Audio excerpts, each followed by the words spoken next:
Hey everyone, how's it going? I wanted to demo a new feature on the scanner site. If you pull up the site and look on the left here, you will see setups table.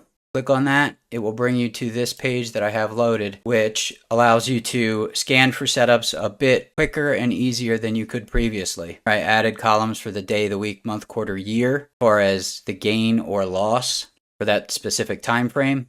And I updated the time frame continuity column to show failed twos. So anywhere on the site, if you see these dashed lines around a time frame, that means it is a failed two. So these candles here on ABT actually broke the low of the previous candle and are now green. So failed twos. So that should be helpful in quickly identifying kind of what's going on in the market. Two things I wanted to point out here. You have at the top your typical filters bar. You can filter by symbol, market, setup. You can pick multiple setups. Pick from a watch list.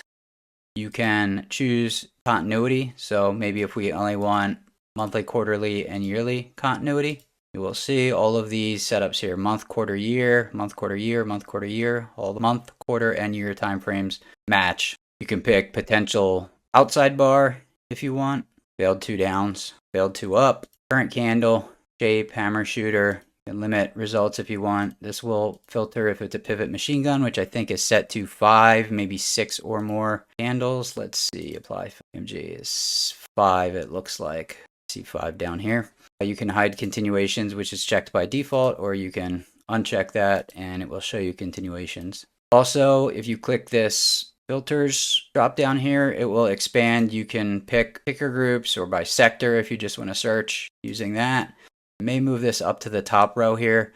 Then you've got market cap, min and max, and I'll be adding additional filters down here, but ones that aren't as commonly used but that are still easily accessible. Then we've got our standard time frame selection buttons up here. On the right side, we've got row count. If you click copy, it will copy a list of all displayed tickers to your clipboard. You can export to a CSV file for importing into things like TradingView or Thinkorswim. You can turn columns on or off. So let's say you don't care about market, earnings, RVOL. You can turn those columns off if you want.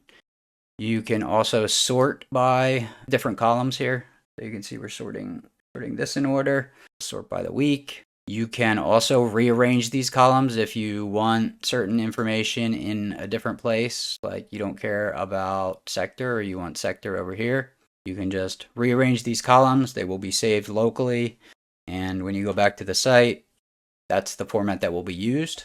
If you want to reset your table, click the gear icon at the top right, click reset table, and it will restore the default. For these fields underneath of the table headers, you can use this to search if you want. So you could search sector. Candle 1, candle 2 are nice because you can quickly filter for setups if you want. So let's say I want to find a 2, 1, you'll get 2 up, 2 downs. Or maybe if you just want 2 downs inside bars, you can quickly find what you're looking for. The columns that are essentially true or false, like enforce, potential 3, continuation, they are filterable by using 0 for no, or 1 for yes, or Y for yes, and N for no, or T for true, and F for false.